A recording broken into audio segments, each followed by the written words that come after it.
Começa agora o programa Hora e a Vez da Pequena Empresa, sempre levando para você muitas informações e atrações. Confira. O advogado Marcos Bernardini orientando os consumidores de como eles devem proceder quanto à garantia de produtos comprados pela internet, através de plataformas internacionais. O auditor e perito contador Vitor Estanquevicius, dando orientações sobre a programação da entrega da Escrituração Contábil Digital, ECD, para o dia 30 de junho. E nesta semana, o presidente do SINP, Joseph Cury, recebe o presidente do Sindiosp, Sindicato dos Hospitais, Clínicas e Laboratórios do Estado de São Paulo, Dr. Francisco Balestrin. Fique conosco. Foi realizado em São Paulo dia 19 e em Brasília dia 24 o Fórum Internacional Reforma Tributária, Simplificação e Justiça Social, o papel da tributação sobre movimentação financeira. O fórum aproveitou um momento de debate sobre reforma tributária no Congresso Nacional para dar sua contribuição. O objetivo foi promover o diálogo sobre a construção de um sistema tributário economicamente neutro, mais justo e simples do que o atual. No fórum foram discutidos importantes pontos sobre a reforma tributária. O primeiro ponto importante é a questão da desoneração da folha de salários. Como desonerar a folha, como reduzir a tributação sobre trabalho, como reduzir a tributação sobre patrões e sobre empregados e, ao mesmo tempo, estimular a geração de emprego e renda. Nós estaremos discutindo isso, sugerindo a desoneração da folha com o uso de um tributo sobre movimentação financeira, de um tributo sobre pagamentos. Acho que é a maneira mais prática, mais fácil, mais rápida e mais moderna de se desonerar a folha de salários. Além disso, nós estaremos discutindo com especialistas dos Estados Unidos, da Hungria, da Suíça, de alguns países europeus, a experiência que eles têm tido com um tributo sobre movimentação financeira, que é uma tendência moderna hoje em dia. Nós temos que discutir o tributo sobre pagamento como um instrumento auxiliar no andamento da reforma tributária e não como um tributo a ser simplesmente recusado por preconceito a partir da percepção equivocada de que se trata de uma jabuticaba brasileira. Não é. O mundo inteiro está hoje olhando essa forma de tributação e esse evento será uma oportunidade muito importante para simplificar o sistema tributário, sobretudo em grande benefício das pequenas, microempresas, indústrias e atividades de serviço. Elas são as que mais penam, as que mais sofrem com o atual sistema tributário. E nós vamos estar aqui propondo a todos soluções inteligentes, práticas e, sobretudo, já experimentadas em outros países do mundo, inclusive aqui no Brasil também. De modo que essa é a mensagem que eu deixo ao SINP, ao Sindicato das Micro e Pequenas Indústrias, ao presidente Joseph Cury, que tem sido uma verdadeira liderança neste movimento de simplificação tributária radical, que é o que o Brasil precisa hoje. Esse é realmente o momento da gente pensar esse tema fundamental do financiamento do Estado fora da caixa, quebrando paradigmas, perdendo preconceitos, porque o Deus é brasileiro e aqui está no Brasil nós reunimos realmente todas as condições para darmos esse salto disruptivo em relação a uma forma muito mais eficiente, mais justa, mais equitativa de financiarmos o Estado brasileiro. Queremos agradecer a mensagem desse seminário, o ensinamento desse seminário, para que a gente possa usar isso dentro da proposta de reforma tributária do país precisa, trazendo a simplificação e trazendo principalmente um imposto mais justo, para que a gente possa melhorar a arrecadação, ampliar a base de arrecadação, fazendo com que o imposto possa retornar o mais rápido para a nossa sociedade. Por isso, nós parabenizamos o evento, parabenizamos a todos aqueles que estão tentando construir esse novo momento e aproveitando essa reforma tributária para que seja mais justa para o povo brasileiro. Este evento da coalizão é um evento importantíssimo porque nós estamos dando possibilidade de desmistificar o problema da contribuição sobre movimentação financeira. Estamos aqui participando na Câmara Federal de um seminário sobre reforma tributária envolvendo a simplificação tributária e, ao mesmo tempo, a adoção de princípios que ampliam a base de arrecadação, como o imposto sobre movimentação financeira. Eu acho que é uma tese extremamente importante que venha contextualizada a partir da tese de que nós temos que reduzir o número de impostos e, ao mesmo tempo, ampliar a base de arrecadação, para que aqueles que ganham menos paguem menos e, evidentemente, você possa estimular o setor produtivo, aumentando a dinâmica econômica e contribuindo para a geração de oportunidades de emprego e de renda dentro da economia brasileira. Nós compreendemos que a desoneração da folha de pagamentos é essencial para que a gente possa resgatar emprego e renda em nosso país. Nesse sentido, também compreendemos que a reforma tributária em andamento do Congresso Nacional deve contemplar, sem sombra de dúvidas, a desoneração da folha de pagamentos para que a gente possa gerar cada vez mais emprego, cada vez mais trabalho, que é o mais importante benefício social existente em nosso país.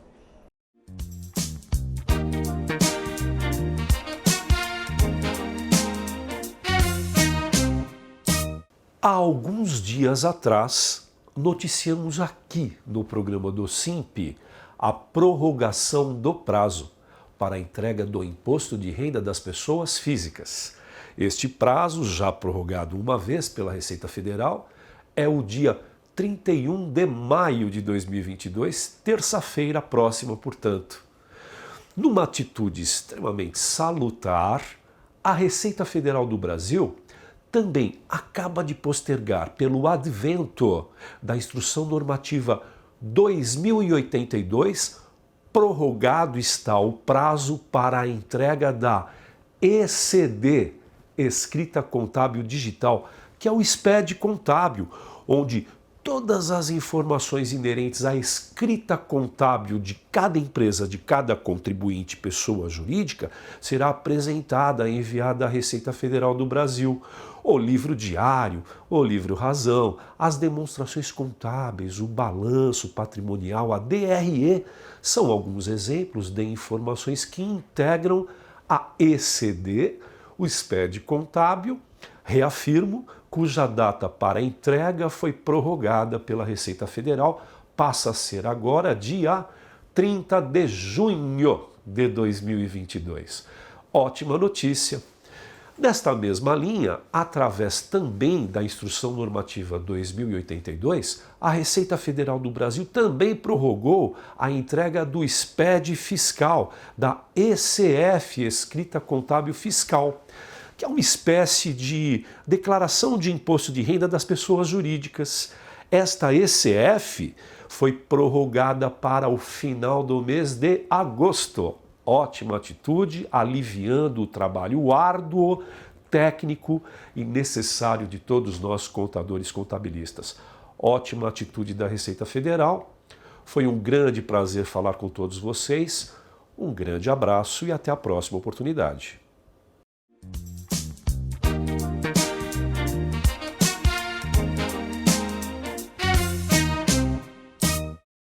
Não é de agora que a gente se habituou à compra pela internet. Compramos muito. O e-commerce, ele acabou tendo um boom. Quando o fornecedor, o empresário, ele é daqui, e muitos até só têm a plataforma online de vendas dos seus serviços, dos seus produtos, fica fácil quando esse produto ou esse serviço apresenta algum tipo de problema, dá algum tipo de defeito, então a garantia fica muito mais fácil.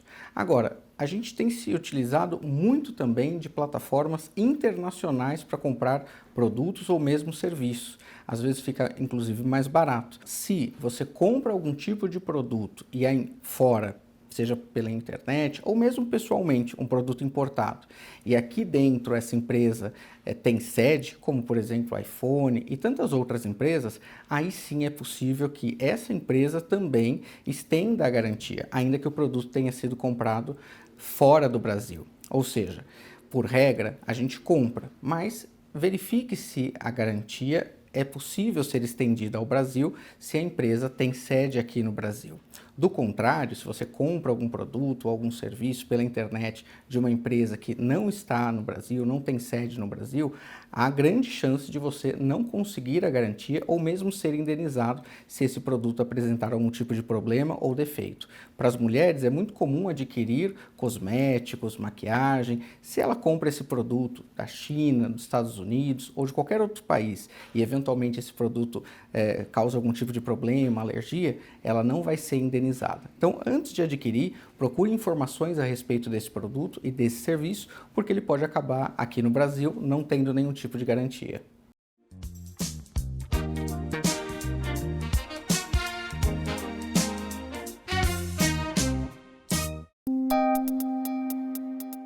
Entrevista da semana.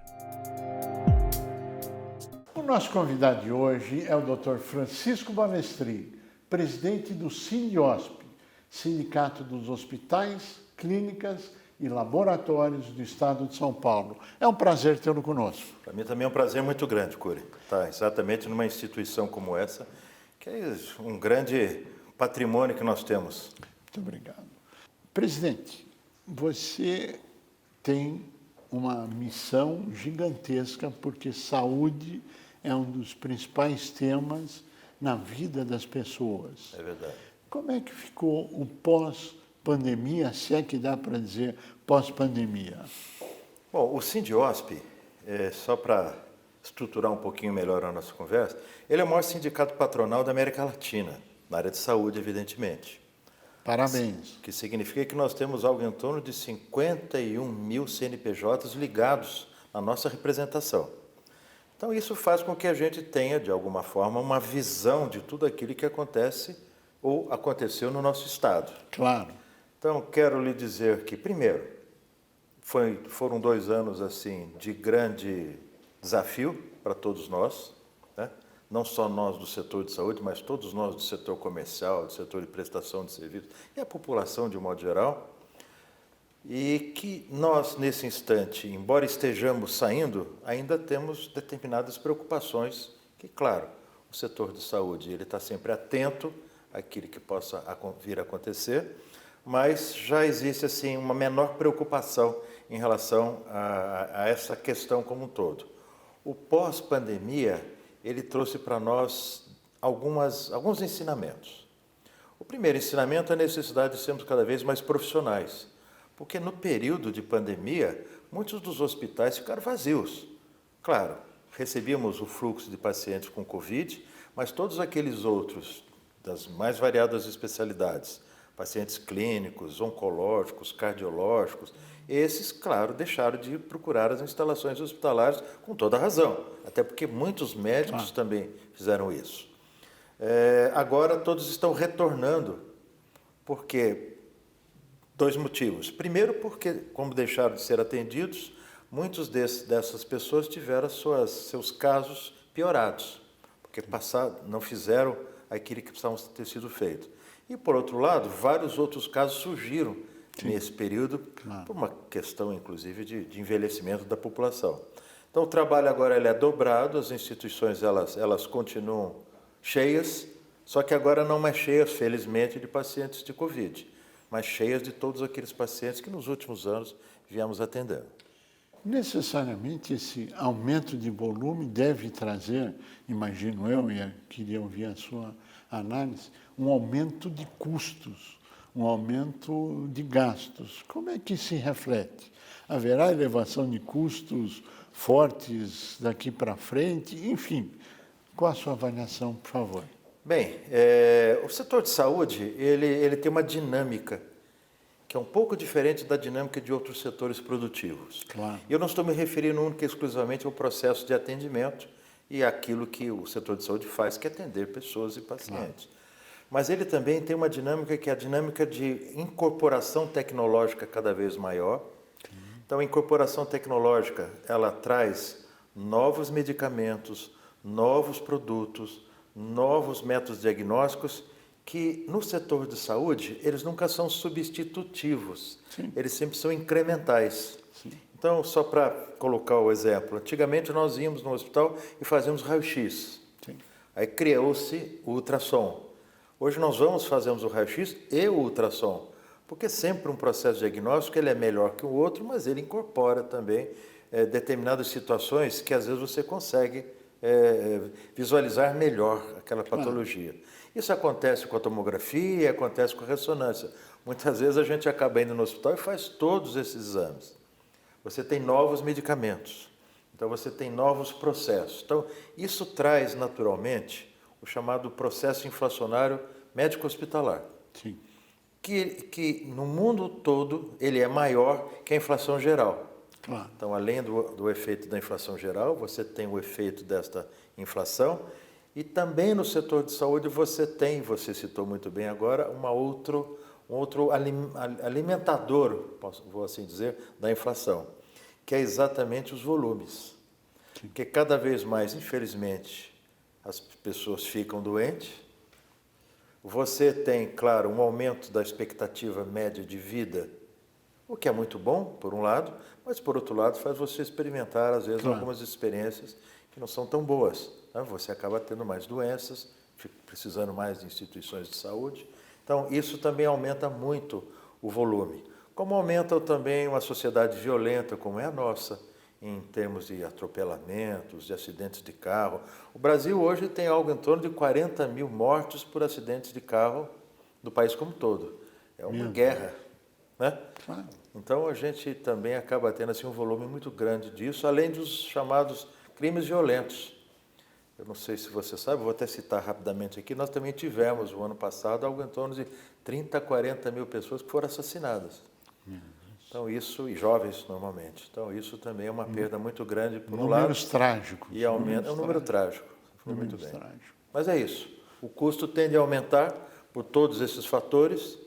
Isso pode sempre vislumbrar um aumento de custos na ponta final e, consequentemente, a necessidade de você repassar esses custos, vamos chamar assim, para os clientes, que pode ser desde plano de saúde até nós, pessoas físicas, o Estado também, quando compra através do SUS, também vai enfrentar esse tipo de situação. Ou seja, os custos da saúde, infelizmente, eles são sempre, às vezes, 4 a 5 pontos percentuais acima da inflação geral. Agora, existe um tema que eu imagino, mas gostaria da tua confirmação, presidente, que é imposto. Sim. Os impostos, existe uma grande discussão hoje no país, com momentos mais tensos, menos tensos, da PEC 110, da PEC 45, que impactariam substancialmente a área de serviços, imagino a área médica, etc. Isto é real? Qual a sua análise? Como é que isto se coloca dentro do setor de saúde? O setor de saúde, ele é um setor de prestação de saúde, de serviços. Sim. Então, ele será impactado da mesma forma que todos os outros setores de prestação de serviços são impactados. Né? Seja pela PEC 45, que aparentemente ela já está abandonada, do ponto de vista de discussão, mas a PEC 110, que estamos todos nesse compasso de espera, ela também impacta bastante o setor, como impactam também algumas ações, que são ações pontuais do governo federal, como, por exemplo, a PL 3886, que, de alguma forma, ela trabalha com PIS e COFINS dentro do setor de saúde, aumentando dramaticamente a carga, de 3,65% passando para 12%. Então, se nós somarmos todas essas coisas, a gente, claro, vai ter, além dos impactos inflacionários gerais, nós vamos ter todos os impactos decorrentes exatamente do processo de discussão da reforma tributária, que esperamos que não aconteça desta forma, porque até agora não percebemos assim nenhuma melhoria para a sociedade como um todo.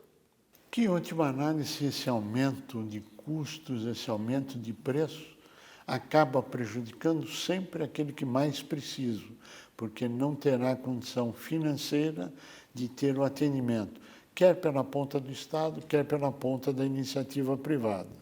Imagino que, tal qual como o SIMP defende uma profunda reforma tributária, onde nós defendemos o imposto mínimo, desburocratizado, simplificado, etc., Qual é a posição do Sindiosp? Qual é a posição que o presidente defende?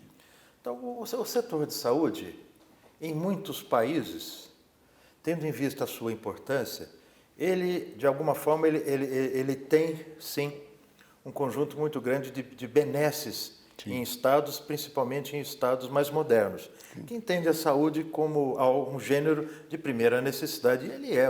Como de fato é. Como você mesmo já citou isso desde o início, né? Então, em algumas sociedades, principalmente aquelas ligadas ao CDE, né, que nós tanto almejamos, você tem praticamente o setor de saúde isento de pagamento de impostos. Claro, sempre algo é tributado, e me parece que um exemplo muito interessante disso é uma tributação na cadeia. Sim. Porque quando você hoje entra nesse chamado mundo digital, né, e nós vivemos uma transformação digital muito grande, que também pega a saúde. Que é duradoura, né? Que veio para ficar. Eu diria que ela é inequívoca. Ela vai acontecer de qualquer forma, não há a menor hipótese de haver retorno em relação a isso. Sim. Tanto é que nós estamos fazendo uma proposta para os postulantes a governadores do estado de São Paulo, exatamente dentro dessa perspectiva.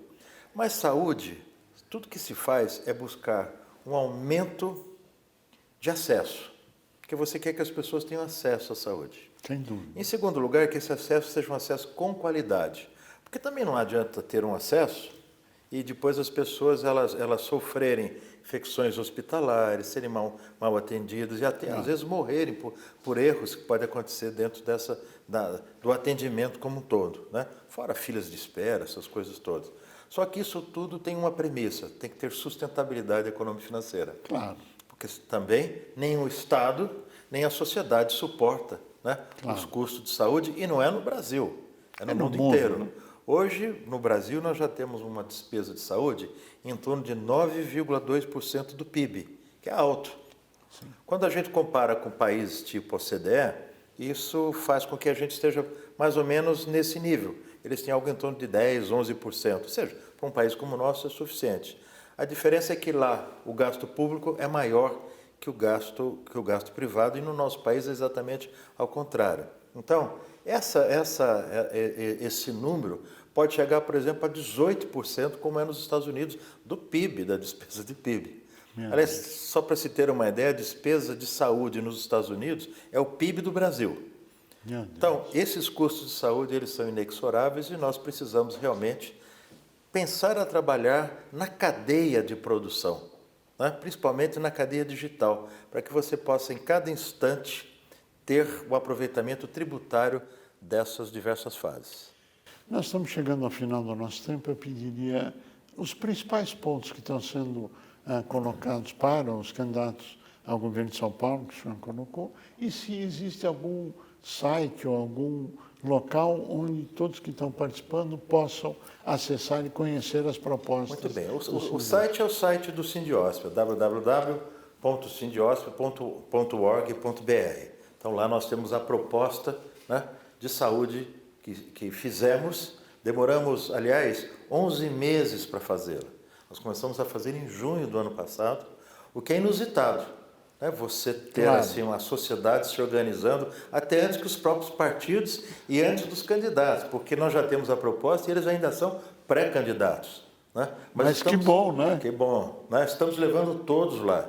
Que bom. Todos. Então, a gente está tendo a oportunidade de entregar em mãos e, consequentemente, pedir para que eles, de alguma forma, se comprometam com aquilo que está lá. E o principal compromisso que a gente pede é que eles vão investir na saúde digital, principalmente no SUS, porque o sistema público de saúde, também para ficar mais barato, assim como o privado, precisa investir também e principalmente na saúde digital.